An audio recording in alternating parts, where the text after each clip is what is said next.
السلام عليكم ورحمة الله وبركاته. الحمد لله والصلاة والسلام على أشرف رسول الله وعلى آله وأصحابه الفائزين برضا الله، أما بعد.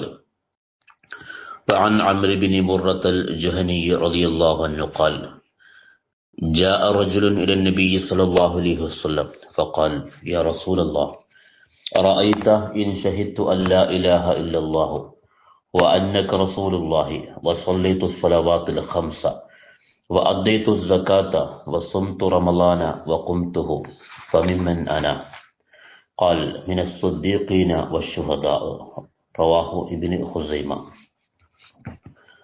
മഹാനായ അംർ ബിൻ മുറത്തുൽ ജുഹനി റളിയല്ലാഹു അൻഹു നിവേദനം ചെയ്യുകയാണ്, നബി സല്ലല്ലാഹു അലൈഹി വസല്ലമ തങ്ങളുടെ തിരുസന്നിധിയിലേക്ക് ഒരു മനുഷ്യൻ വന്നു. എന്നിട്ട് ചോദിച്ചു: അള്ളാഹുവിന്റെ പ്രവാചകരെ, അറഅയ്ത, അങ്ങ് പറഞ്ഞു തരിക, ഇൻ ഷഹിദ്തു അല്ലാ ഇലാഹ ഇല്ലല്ലാഹു വ അന്നക റസൂലുള്ളാഹ്, അല്ലാഹുവല്ലാതെ ഒരു ഇലാഹില്ലെന്നും അങ്ങ് അള്ളാഹുവിന്റെ റസൂലാണെന്നും ഞാൻ സാക്ഷ്യം വഹിച്ചാൽ, വസല്ലൈതു സ്വലവാത്തിൽ ഖംസ, 5 വക്ത് നിസ്കാരവും ഞാൻ നിർവഹിച്ചാൽ, വഅദ്ദൈതു സകാത്ത, സകാത്ത് കൊടുത്തു വീട്ടിയാൽ, വസുംതു റമളാന വഖുംതുഹു, റമളാൻ മാസത്തിൽ ഞാൻ നോമ്പനുഷ്ഠിക്കുകയും റമളാൻ മാസത്തിൽ നിന്ന് നിസ്കരിക്കുകയും ചെയ്താൽ, ഫമിമ്മൻ അന, ഇത്രയും സൽക്കർമ്മങ്ങൾ ഞാൻ ചെയ്താൽ ഞാൻ ആരുടെ കൂട്ടത്തിലാണ് ഉൾപ്പെടുക?